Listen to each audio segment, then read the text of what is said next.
you here. My name is Steve Chrisman. I'll be your host for the night. I know you're very excited to hear Lawson read. He is fabulous. I've heard him before. You're going to be in for a real treat, but before we do that, I have to get a few things off the plate here. So cell phones off, please, all the way off, lights, everything. Shut them down. Roberta's, our executive director here, is very serious about having those shut down. Thanks to Pendleton Friends of the Library for sponsoring tonight's event.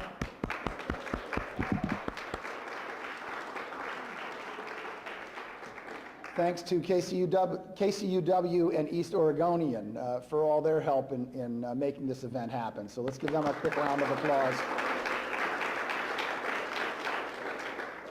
Tomorrow night, I'm supposed to plug an amazing event that's really indescribable, so the music is hard to describe. Tom Catmull's Radio Static is here, 7 p.m., first draft. Attendees tonight will get half price. Come on in, I'm coming, and Roberta said if you don't enjoy it, you'll get your money back. So that's how confident she is. These guys are amazing. And if you haven't been here before, the way this is going to work, I'll introduce Betty Husted, one of our board members. She's gonna have a few announcements, introduce Lawson to read. We'll go through this. He'll read from. We'll have a question and answer session towards the end of his reading. We'll have a nice little break, 10 to 15 minutes. Then we'll come up here and have our world famous open mic. So if you have not sat through the open mic, I guarantee you'll enjoy it. We hope you'll stick around for the whole event. And with that, I will turn it over to Betty Husted. Come on up, Betty.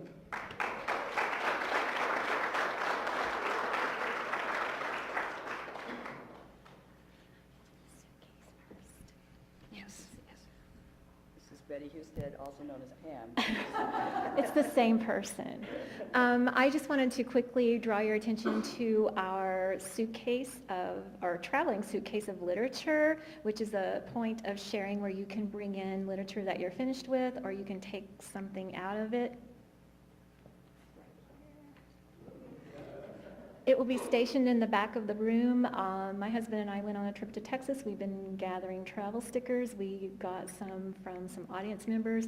Those will go on there. There are some magazines in here, a couple of really old National Geographics. There may or may not be some really bad detective fiction that we listened to on the trip back from Texas. So I'll put this on a chair in the back of the room. Feel free to take whatever you like, and then next time bring something to leave. Thanks.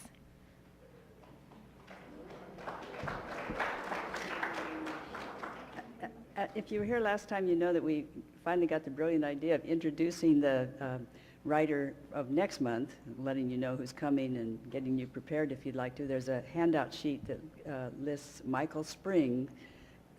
He's a friend of Pam's. He was a fish trap writer in residence. He has 3 books of poetry and many poems published in online magazines that you can get at.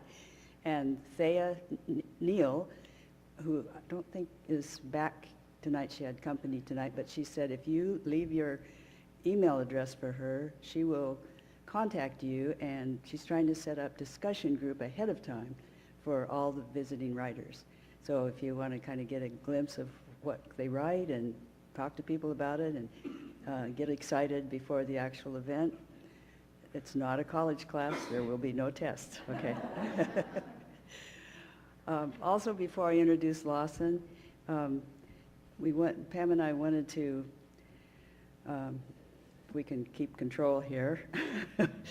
One of the most valuable and appreciated members of our committee is leaving us in September. Gregory is going back to graduate school, which is a wonderful thing.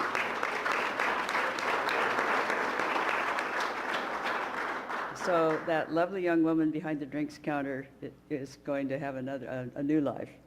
It's one of those sad, happy moments. Even as we at First Draft cheer her on, we know how much we'll miss her voice, her graciousness, the way she recognizes and reflects the beauty she sees all around her. So we thought how to say goodbye with a poem, we decided, one of our favorites, one that shares the spirit Gregory Dallas brings to the world.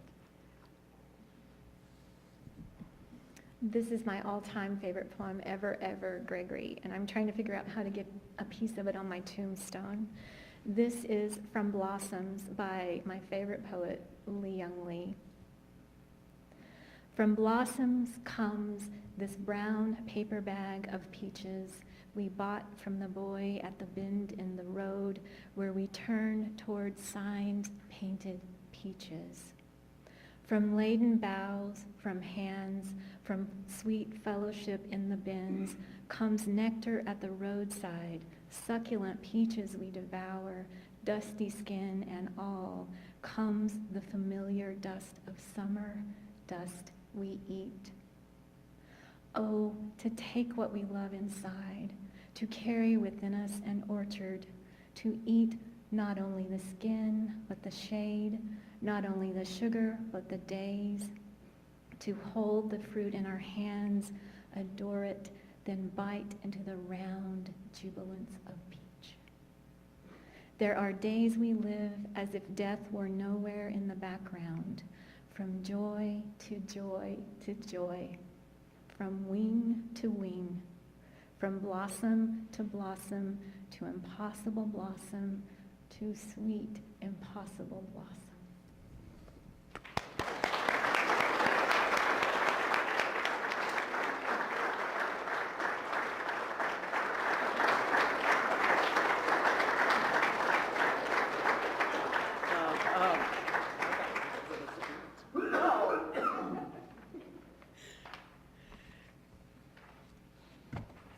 And now it's my honor to introduce Lawson Inada, who he's here in his own right and also as part of the statewide celebration of the centennial of William Stafford's birth. He was an Oregon Poet Laureate for 15 years, and the first Oregon poet to be named Poet Laureate following him was Lawson. He was Poet Laureate from 2006 to 2010. And they both won, they have a lot in common. They both won many big awards, like the American Book Award and the National Book Award. Both were beloved teachers in Oregon colleges for 3 decades. And both spent the years of the Second World War serving time in government camps. Stafford in a work camp for conscientious objectors. Inada shipped as a 4-year-old child to the first of a series of internment camps, concentration camps in truth, complete with barbed wire and armed guards and towers and searchlights, because he was a, quote, person of Japanese ancestry. Though his work speaks clearly and forcefully about what that meant and continues to mean, I think what Kim Stafford wrote about his father is also true of Lawson. He was spared the need to hate. Something deeper was at stake.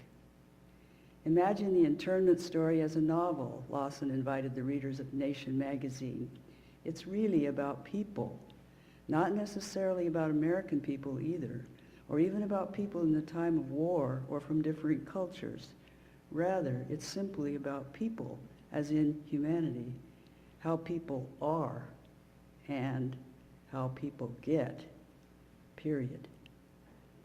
I want to tell you about his books, especially Legends from Camp and Drawing the Line, and his wonderful anthology that he edited of people's stories from the camps, which is called Only What They Could Carry, is that right?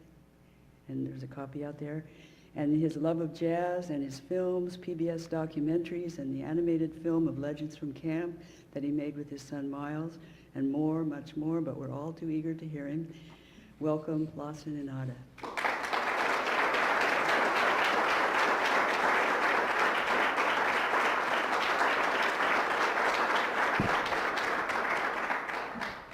Thank you very much, Betty. Thank you. Sure was nice to be back here again. I'm very impressed by Pendleton. It's the first time I've been here. I was up to the college the last time I was in town, and then most recently at a conference.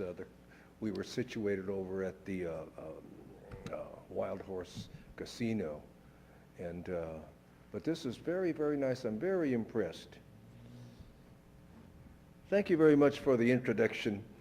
I don't want to exclude anybody, because whenever I show up to an event like this and someone is introduced and the background is shared, I always think of my own background, and my background is the same as yours. in back of me is my parents, friends, family, and ancestors, particularly my grandparents who really supported me. And I'm sure it's the same with you too. In back of you, there's somebody that kind of allowed you to be here and to show up to something like this, you know, which shows you a certain outreach on your part, cultural outreach. Because a lot of people, if you say, well, there's going to be a poetry reading, and they'll say, ooh, I don't know about that. You know, I don't have any idea what all that's about. But so I'm really glad to be here with you, and I'm very impressed by the makeup of the audience, because I see, you know, people I'm sure are working jobs, or some are retired, and then you have some younger ones here. And I was thinking what the magic is here. Part of the magic is, of course, you have something like that, you know, and then you have this space. From what I understand, you guys started off at the prodigal son, and that you outgrew that space, and so you have this, and so, yeah.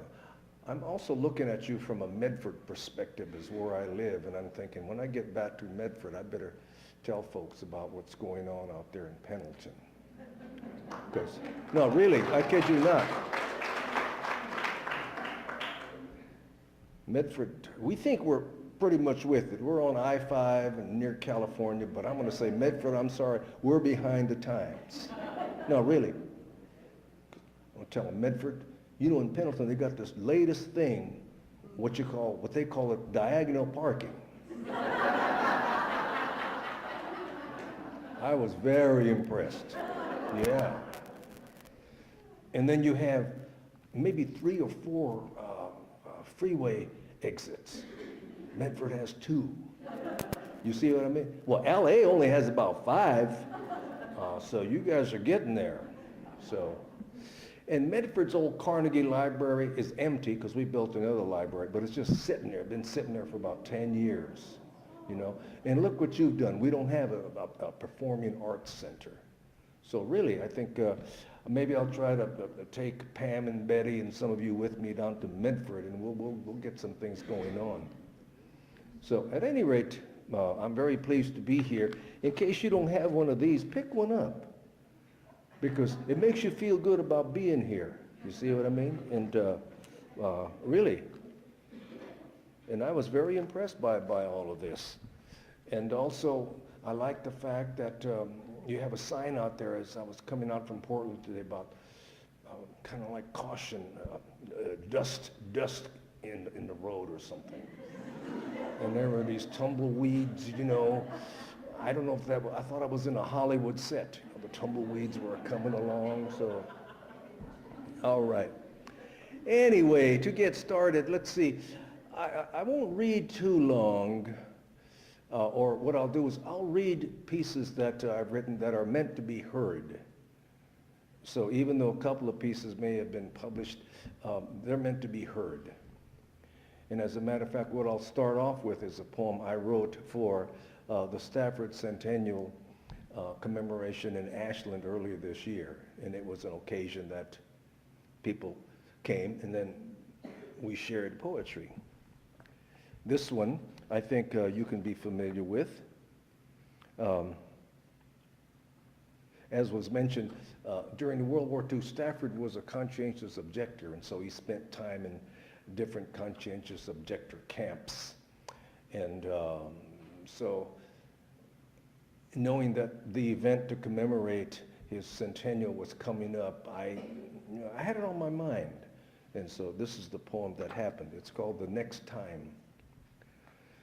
The next time, as I troop into the Bi-Mart, saluting with my membership card, I'll try to remind myself to remember that companion card I kept in my wallet. My draft card, issued by my draft board for the duration. Then, stationed among wares, I'll contemplate what price Bill Stafford may have paid for conscientious stature before I seek what I'm after.